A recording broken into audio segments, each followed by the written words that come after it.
আজকে আমি আপনাদেরকে দেখাবো লালমোহনের সবচাইতে ঝুঁকিপূর্ণ রাস্তা, যে রাস্তাতে প্রতিদিন অন্ততপক্ষে 4-5টা অ্যাক্সিডেন্ট হয়। এখন আপনারা যে রাস্তাটা দেখতে পাচ্ছেন, এটা হচ্ছে হাজিরাট বাজার থেকে দালাল বাজার যেতে।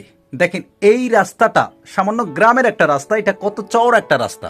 এখন আপনারা যে রাস্তাটা দেখতে পাচ্ছেন, এটা হচ্ছে দলিল মাস্টার এগো পোলের গোড়ার পরে একেবারে হরিগঞ্জের দিকে যেতে। আপনাদেরকে এই রাস্তাগুলা দেখানোর কারণ হচ্ছে, সামনে যে রাস্তাটা দেখবেন আর পিছনের রাস্তাগুলোর সাথে যে ডিফারেন্সটা আপনারা বুঝতে পারবেন। এই সে ঝুঁকিপূর্ণ রাস্তা, যে রাস্তা দিয়ে দুইটা অটো একসাথে ক্রস করতে পারে না। এলাকার যারা স্থানীয় লোক আছেন কিংবা যারা এই রাস্তা দিয়ে প্রতিনিয়ত যাতায়াত করেন, তাদের প্রাণের একটাই দাবি, দুই সাইডে আপনারা দেখতে পাচ্ছেন, যদি দুই সাইডে মোটামুটি এক হাত করে দুই হাত বাড়ানো যেত, তাহলে হাজার হাজার মানুষ হয়তো জীবন রক্ষা পেত এই রাস্তা দিয়ে যাতায়াত করতে গিয়ে।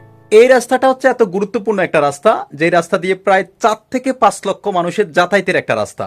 গ্রামের যদি কোনো মানুষ কোনো ধরনের কোনো অ্যাক্সিডেন্টও করে, উপজেলার স্বাস্থ্য কমপ্লেক্সে এই রাস্তা দিয়ে নিতে হয়।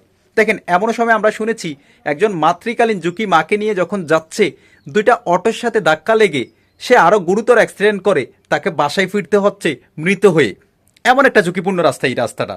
তো আমাদের যারা আমরা স্থানীয় লোক আছি, আমাদের প্রাণের একটাই দাবি, এই রাস্তাটা যেন মোটামুটি দুই সাইডে 2 হাত একটু চওড়া করে দিলে আমরা অ্যাক্সিডেন্ট থেকে প্রতিনিয়ত রক্ষা পাবো।